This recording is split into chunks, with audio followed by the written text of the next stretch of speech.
estrategia en América Latina más utilizada por los organismos de seguridad para destruir los movimientos de masa opositores ha sido la provocación.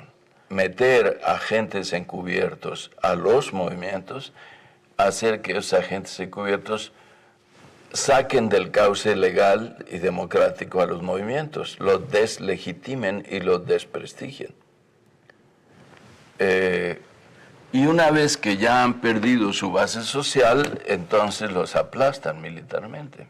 Y creo que el conjunto de lo sucedido en el mes de septiembre, y es, las amenazas del discurso presidencial no tienen efecto, las amenazas sobre Ciudad Universitaria alrededor del 9 tampoco lo tienen. Al contrario, hay una respuesta de un altísimo valor político que es la manifestación silenciosa. Ahí se despliegan las acciones de los grupos paramilitares posteriormente, que tampoco tienen efecto. Y la invasión de Ciudad Universitaria no tiene efecto. Y forzar la renuncia del rector con una campaña de calumnias no tiene efecto. Y intentar detener la resistencia de los estudiantes con acciones policíacas y militares en la ciudad no tienen efecto. Bueno, entonces, digamos, ante todos esos sucesión de acontecimientos frustrados para el régimen, pues da la impresión de que la solución autoritaria es extremar la fuerza para llegar a una solución definitiva. Y a partir de septiembre ya se va viendo que cada vez más se acerca ese final tremendo, ¿no? Desde el momento en que el ejército toma Ciudad Universitaria y de nuevo otra vez se lanza ya en plena refriega contra las escuelas politécnicas, se está casi anunciando que el desenlace de Tlatelolco.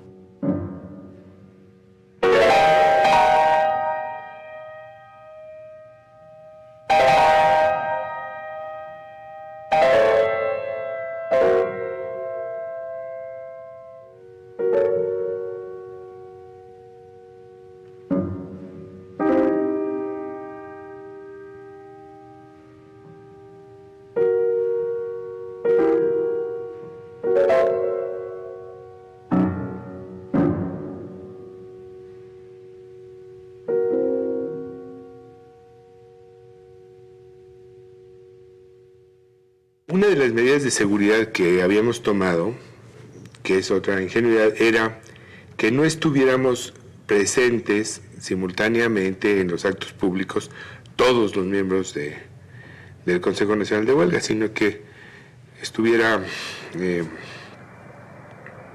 distribuido, que algunos compañeros no asistieran a los actos, precisamente para asegurar que quedaran en libertad compañeros en caso de represión.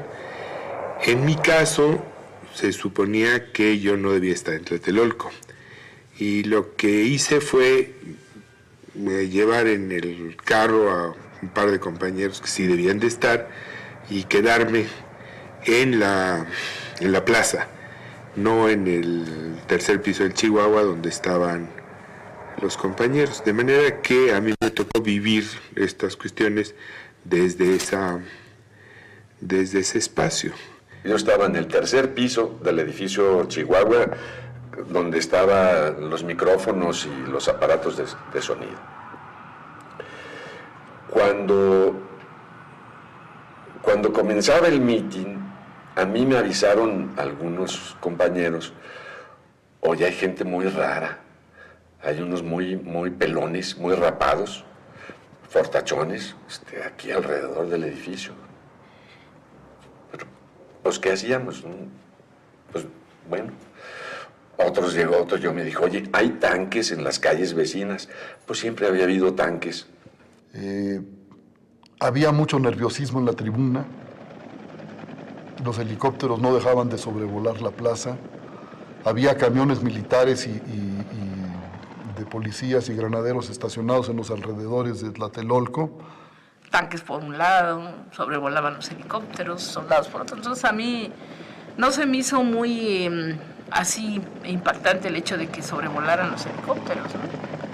Pero sí comencé a oír también lo que te digo, ese marchar de los soldados, las motos, todo eso, y Y se comenzó a oír así en la plaza con toda la gente como algo así como algo va a pasar, algo está pasando. Hay gente muy rara allá arriba algo raro está pasando, algo raro. Pero bueno, estamos tan acostumbrados a que pasaran cosas raras que seguimos subiendo. Y al llegar, Raúl Álvarez nos dijo, bájense y dispérsense. Y no contesten ninguna provocación porque estamos rodeados por el ejército. Entonces esperamos a que diera la hora para que yo empezara a hablar. Entonces ya empecé a hablar, mencioné al primer orador, que fue Florencio López Osuna. Cuando estaba mencionando al segundo orador, empezamos a oír el helicóptero, vemos pasar, estábamos así en el edificio, y del lado izquierdo, donde está la iglesia, vemos caer una luz verde. Entonces me dicen, grita que son de Salva.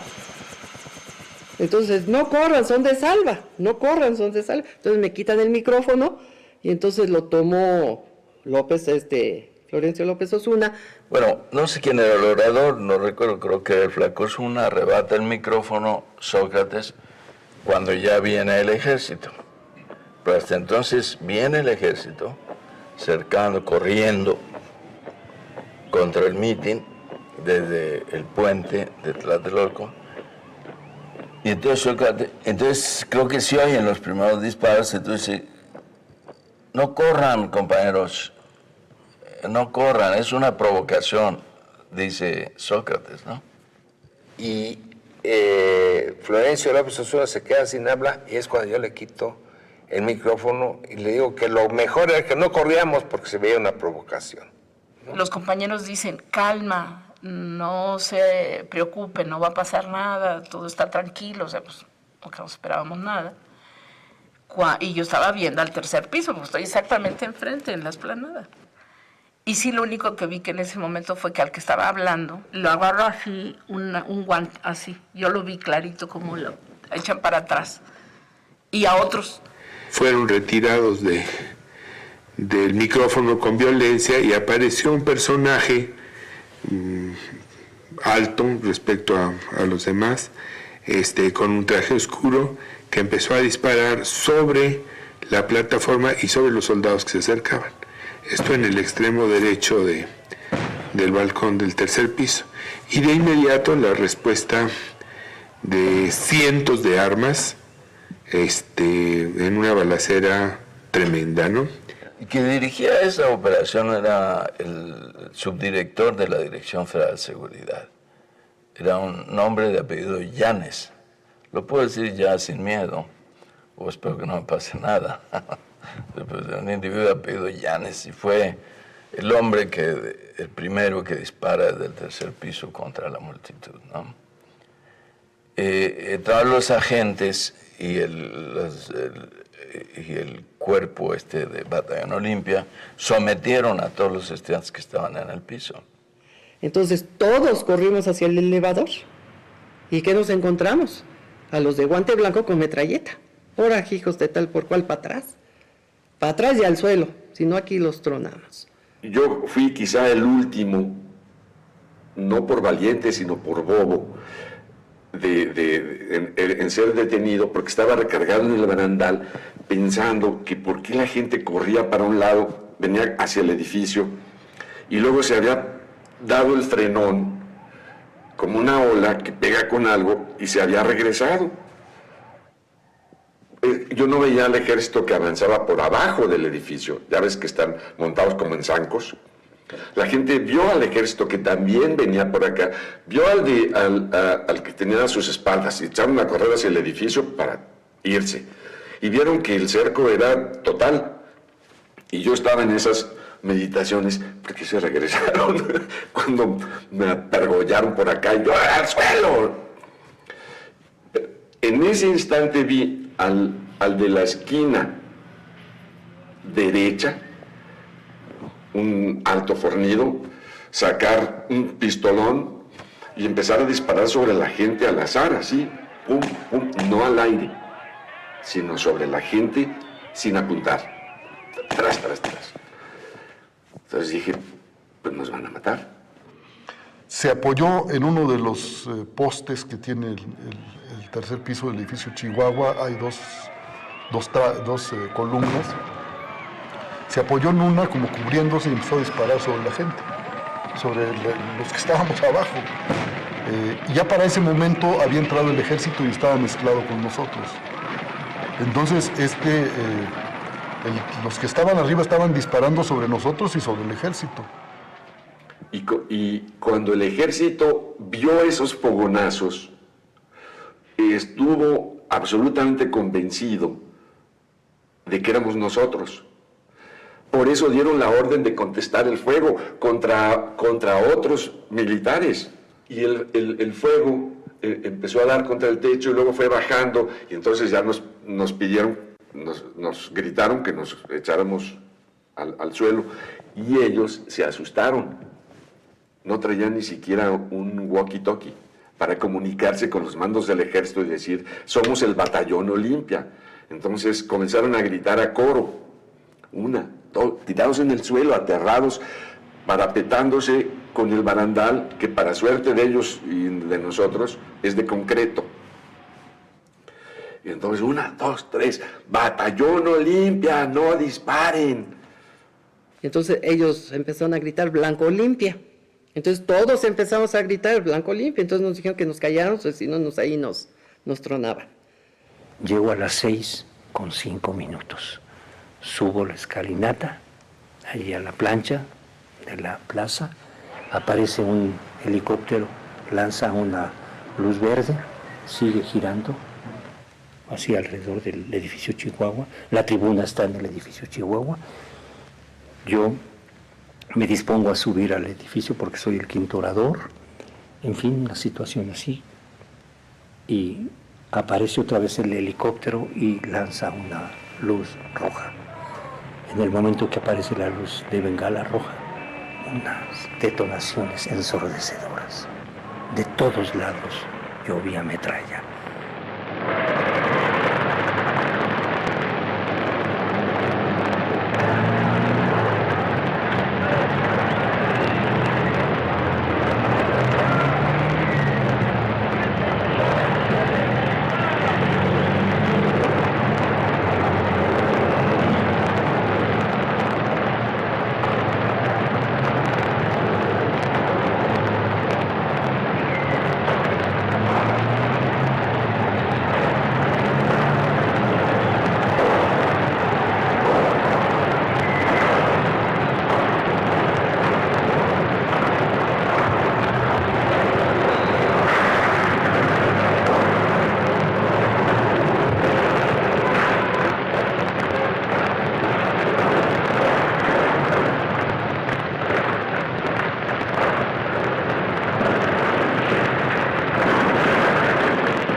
Puede ser, no nos pueden estar disparando de arriba, sí, no nos pueden estar disparando. Yo oía de arriba y de abajo, la verdad. Yo digo, es que no puede ser esto cierto, o sea, yo no lo concebía. Y entonces le digo a Tita, es que son balas de salva, no pueden ser reales. Y dices, no seas pendeja, ¿no ves cómo está cayendo la gente? Entonces sí, ya volteo a ver y veo que los compañeros estaban cayendo, ¿no? Alguien dijo, son salvas, pero casi en el momento en que lo decía y yo lo escuchaba, vi un impacto a 2 o 3 metros de altura en una parte del edificio y la caída de un pedazo de revoque del edificio. ¿Sí? O sea, estas no son salvas. Y en ese momento mismo casi todo ocurría al mismo tiempo.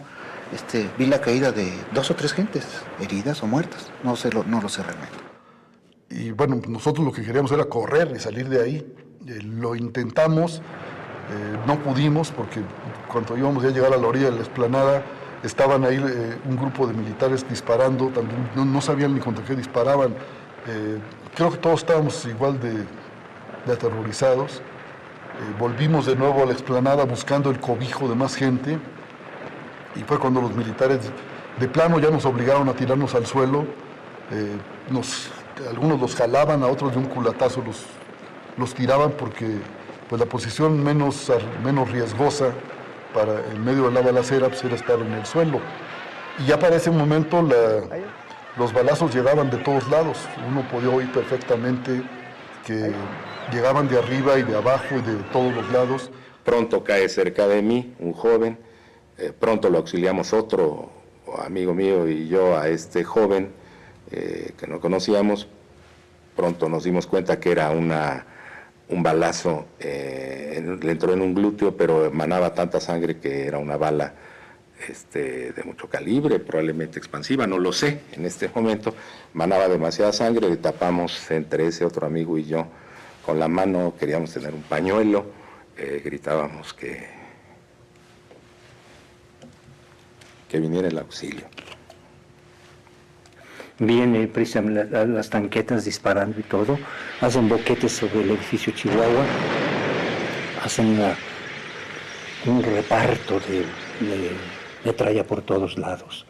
Yo me tiro al piso, trato de levantarme y el miedo es terrible. Las piernas me fallan, no puedo levantarme.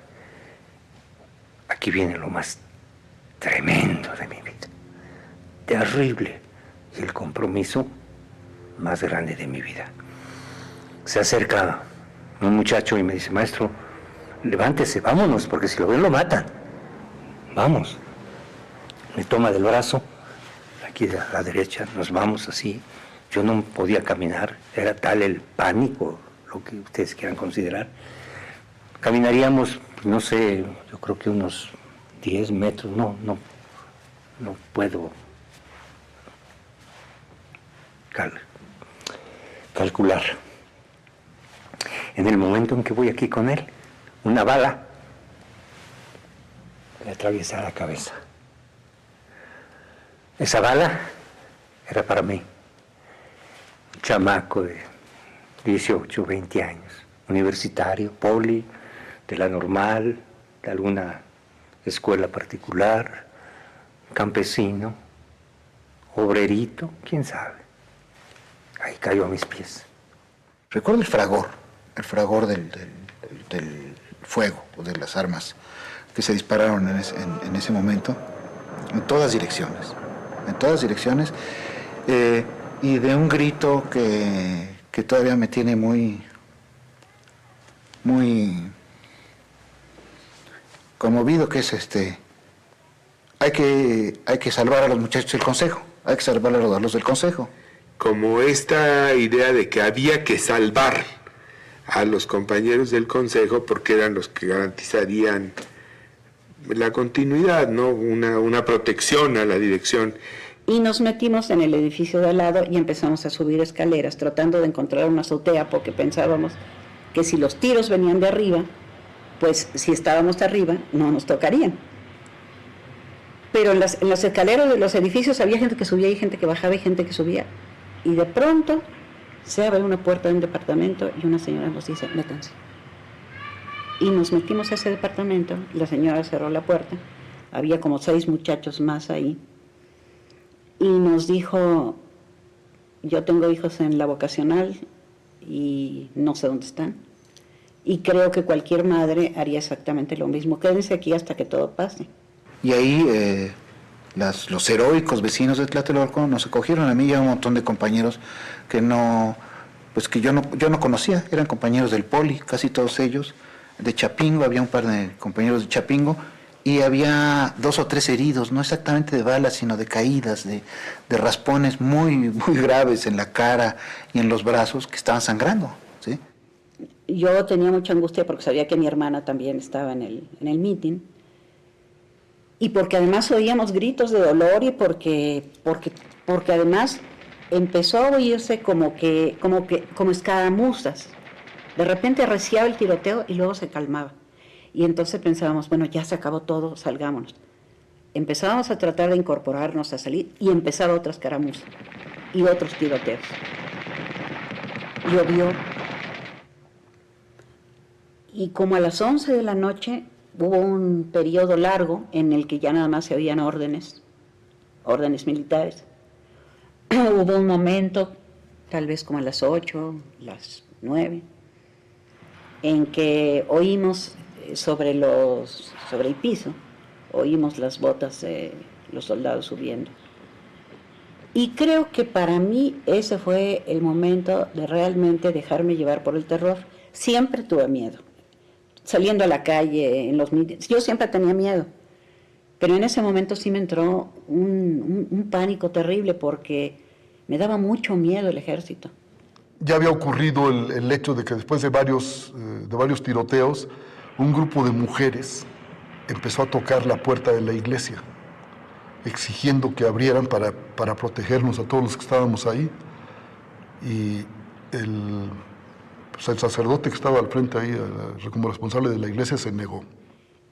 Y esta señora nos dijo, bueno, vamos a ver cómo salimos. Miren, ponte este rebozo. Me puse el rebozo. Tómense de mis manos y vamos a pasar entre los soldados diciendo que yo tengo hijos pequeños y que tienen hambre y que voy a buscar leche. Vamos a ver si nos dejan pasar. Y en ese momento, siguiendo el ejército y la Plaza de las Tres Culturas era un caos. No había una formación militar, no había, es decir, había gente que arrastraba cadáveres, había charcos, había gritos por todas partes, había ayes de dolor, pero también gritos de los soldados, había maldiciones, era caótico. Y entonces pudimos pasar.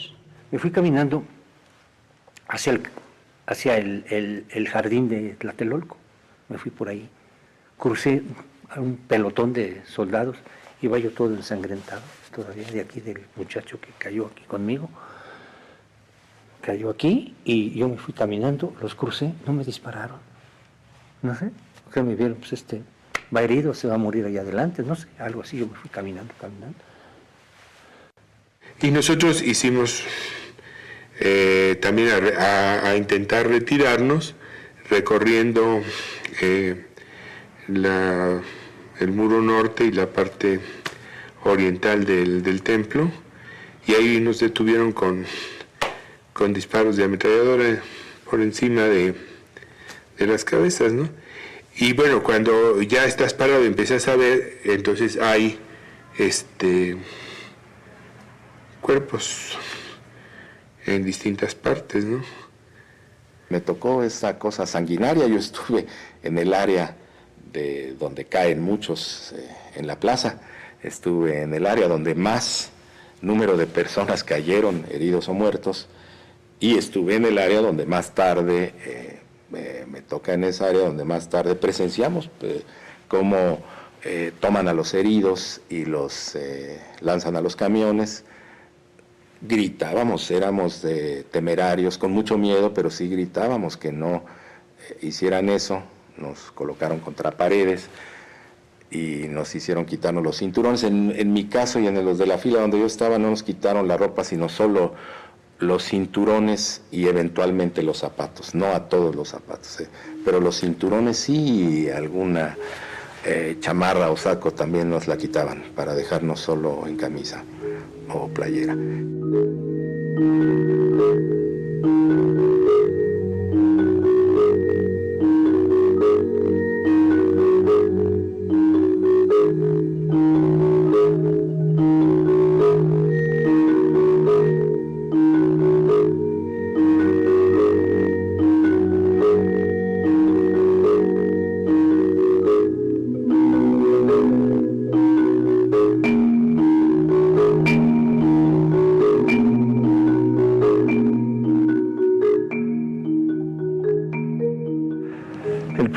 Es que cuando se aterriza la idea del diálogo, ahí surgen muchas discrepancias, ¿no? Porque diálogo puede ser simplemente cambiar de teatro, cambiar de escenario y pasar, digamos, de las manifestaciones en la calle, ¿no? De la manifestación pública en la calle, a un foro público donde se da le llaman diálogo, pero en realidad es la continuación de la lucha en un foro, suponiendo que ese diálogo, es decir, que esa tremenda confrontación, que esa discusión va a provocar suficientes chispas como para que, usando la metáfora marxista, se incendie la pradera.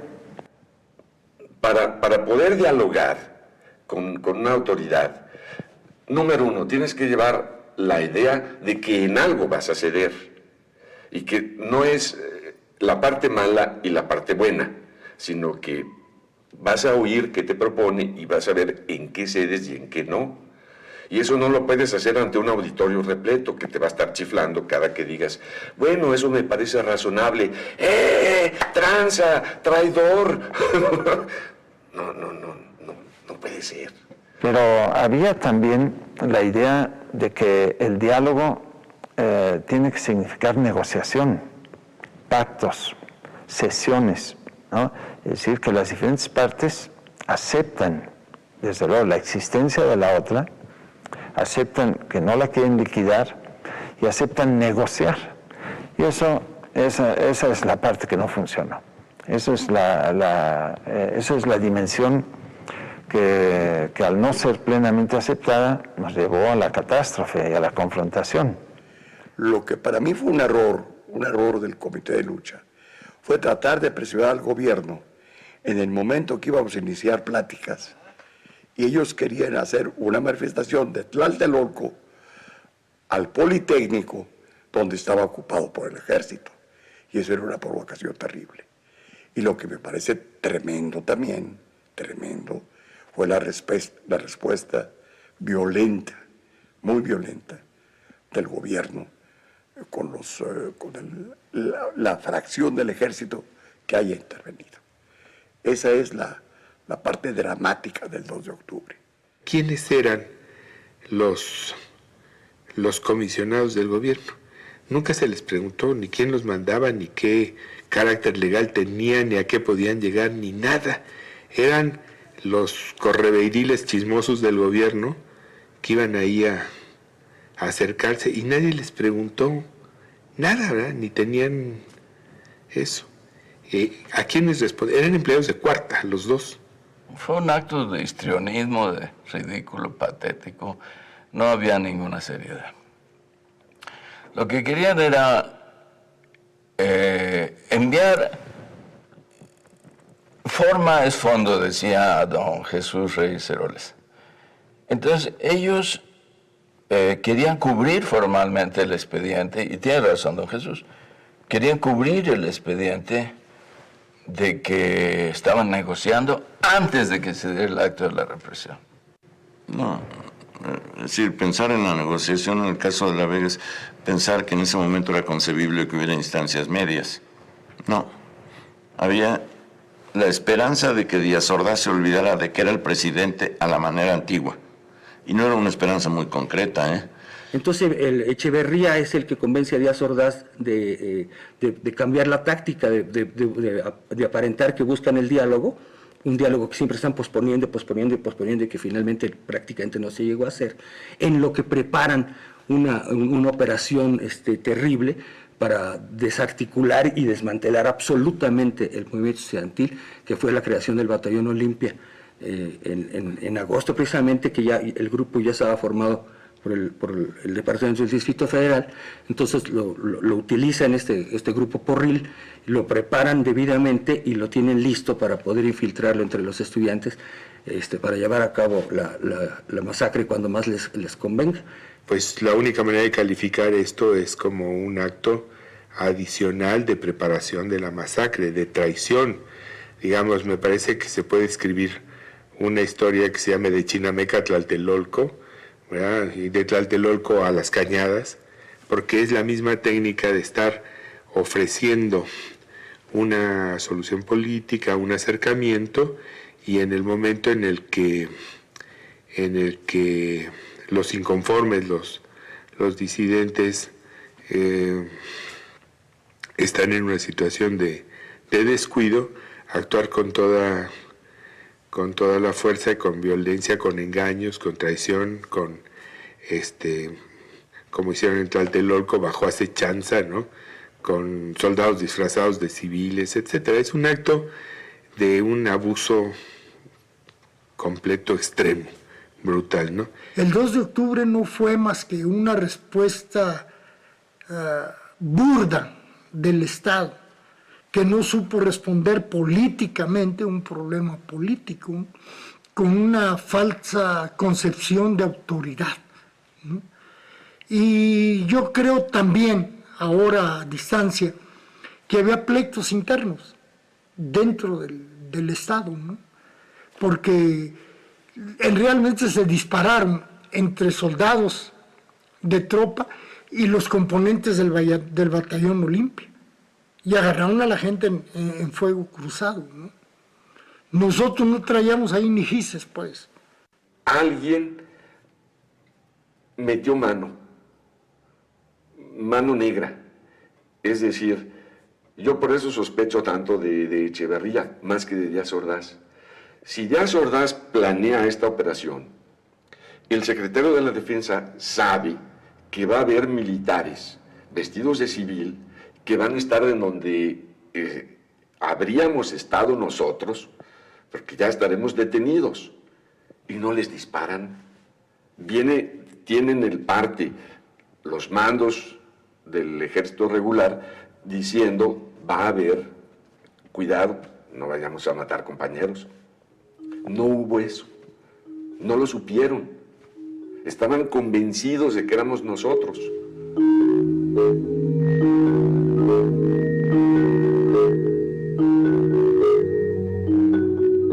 Un día, el día 1 de octubre, nosotros no nos sacaban a hacer fajina, o sea, a limpiar el patio, a barrer, no. Me separan de todos mis demás compañeros y a las 6 de la mañana, me sacan a hacer fajina a mí. Y estaba yo haciendo fajina y me llegan unos guardias del penal, ¿no? Me dicen, ahora sí te cargo. Pues yo qué onda, no vente.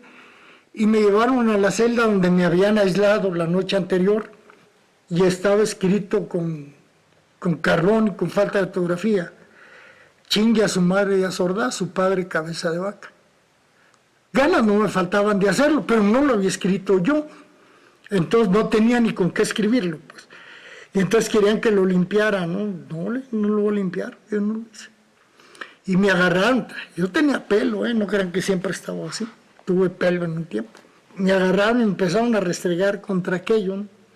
Contra el letrero, y ahí me dejaron, me encerraron, y eran las 10:30 de la noche, cuando yo, estando ya en manos de un juez, ya nadie me podía tocar supuestamente, porque ya estaba yo en manos, ya había rendido mi declaración, ya estaba en manos del juez. Llegan las gentes del Estado Mayor Presidencial y me dicen, ahora sí, te cargo.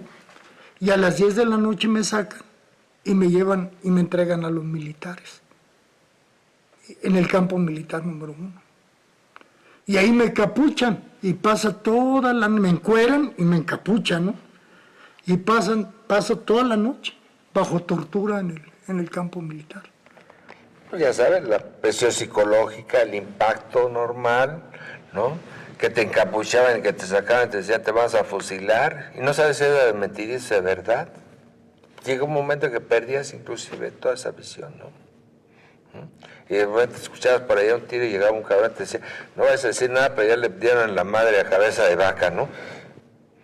Cosas por el estilo, y apunte en fuego y ya, vámonos, ¿no? No, pues nos hicieron talco, ¿no? A mí, en especial, me torturaron, me agarraron de... Yo supongo que estudiaron muy bien las circunstancias, ¿no? Y seleccionaron a las personas, ¿no? Yo era un más vulnerable, ¿no? Por mi edad, por todo. Total que me dieron duro hasta que me hicieron confesar cosas que no quería decir. Sobre todo la ubicación de Marcelino Perelló. Me hicieron decir... No, yo no sabía dónde estaba Marcelino, pero sí conocía una dirección que él a la que él acudía, ¿no? Y yo la di. A base de golpes me sacaron eso. Por muchos años me afectó, esa confesión me destruyó prácticamente, ¿no? Me hizo sentir culpable por muchos años y me hizo pensar incluso en el suicidio. En el campo militar,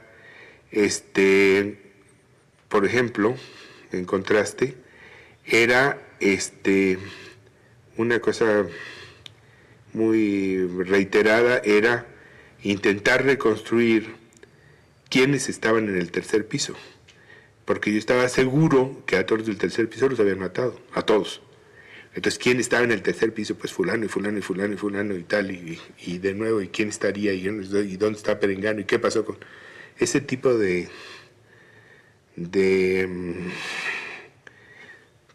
preocupaciones, ¿no? Eso es. Tenían planeado detenernos, ya estaba prevista la operación del Batallón Olimpia, que fueran de civil y con un guante blanco, rodearon el Chihuahua porque sabían que ahí era donde íbamos a estar con el equipo de sonido. Eso estaba previsto, pero nos iban a detener.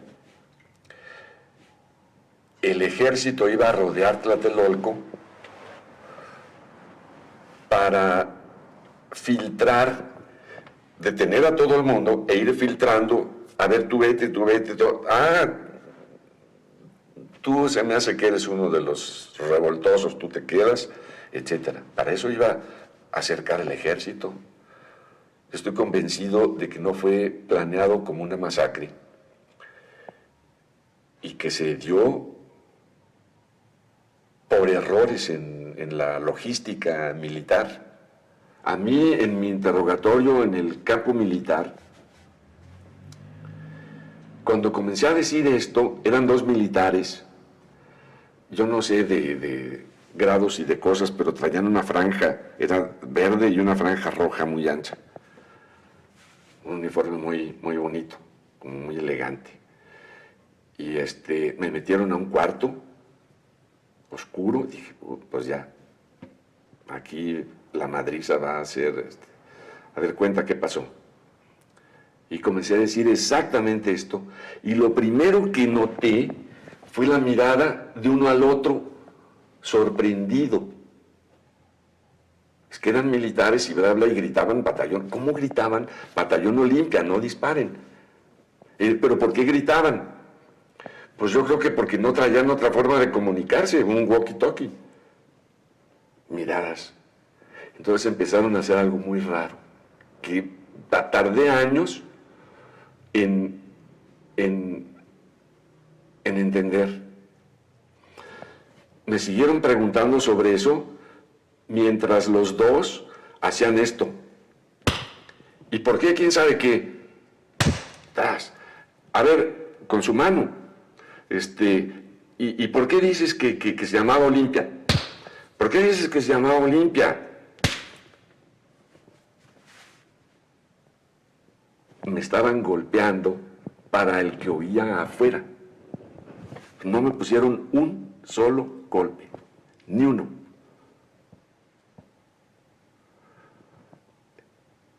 Eran militares y afuera había policías judiciales, había militares de otros y había policías de todo tipo y gente, pues, ahora sí que comisarios políticos que estaban encargados, como el que cuando ya me sacaron, curiosamente, sin estar bañado en sangre, luego de tanto golpe, comisarios políticos como el que estaba junto al agente del Ministerio Público, que cuando dije todo esto ya para que lo escribieran, decía, eso no se escribe. Estos dos militares, los de los golpes, te hacían la pregunta y esto y lo otro. Cuando ya dije todo esto que acabo de contar, me dijeron, mira, pero así, mira, vas a salir ahorita y vas a decir al Ministerio Público todo esto exactamente como nos lo acabas de contar. No cambies nada. No, pues ¿por qué lo voy a cambiar? Así fue. Y salí yo muy tranquilo ya. Pues fue así, eso no se escribe. Todavía, como a la tercera o cuarta, medio murmuré. Pues es mi declaración. Eso no se escribe, dijo el que estaba ahí. Nada más le faltaba el sombrero, así, la gabardina. Un comisario, por encima de los militares, porque ellos estaban allí y nunca se enfrentaron. Oye, no, a nosotros nos dijiste otra cosa, y sí se escribe. No se escribió, en mi declaración no está. Está en las de los heridos del Batallón Olimpia, que no los vigiló nadie.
Yo pensaba, esa noche de pesadilla en casa de Caso, digo, una de dos, mañana, o es la revolución, o es el final. Vencerá la indignación o el miedo. Y al llegar a CEU vi que había vencido el miedo. Se perdió la vinculación con la gente, ¿no? Entonces, forzosamente se diluyó todo aquello, ¿no? Total, que el 4 de diciembre, en uno de los días más tristes de mi vida, el CNH decide levantar la huelga. La peor joda en la cárcel no son los policías, sino son los presos. Yo te puedo decir que yo conocí al mejor ser humano dentro de la prisión, pero también conocí al peor. El momento más tremendo del temor lo viví esa noche. Cuando nos sueltan a todos los presos comunes en contra de nosotros, ¿no? Y nos saquearon, se llevaron todo lo que teníamos. Mis anteojos, mis zapatos, mi pantalón, mi chaquetín, mi reloj, mi televisión que tenía yo allí. En fin, todo eso nos robaron. Fue una represión terrible. Yo, entre otros, en lo personal, pues decidí que había que luchar de alguna forma o de todas las que se pudieran para acabar con ese régimen político autoritario, sin duda. Eso estuvo elaborado en los días que estuve en la cárcel. Nosotros éramos personas que creíamos en la Constitución, que pedíamos el respeto a las leyes, que pedíamos democracia. Eso era lo que pedíamos. Pero es una generación que pierde el eje, pierde sus creencias, pierde sus referentes. Entonces camina a la locura. El movimiento nos había quitado a muchos compañeros, nos había hecho pasar por una terrible desgracia, que es ver la muerte de cerca. Nos acusaban de querer acabar con México. Bueno, pues no queríamos acabar con el país, pero sí acabamos con ese México. Se acabó. Pero se pasó de lo nominativo, que era la minifalda, al ejercicio abierto de nuestra sexualidad y de nuestros cuerpos. Dicen que el cisne solo canta al morir. Y el 68 habría sido el canto de ese bello cisne que fue la revolución, el sueño revolucionario. Fue el momento de esplendor. No fue todo lo que nosotros hubiéramos querido, pero sí fue mucho lo que soñamos, ¿no? Los jóvenes mexicanos de entonces hicimos lo que pudimos. Nos pareció que era poco, pero ahora creo que fue mucho.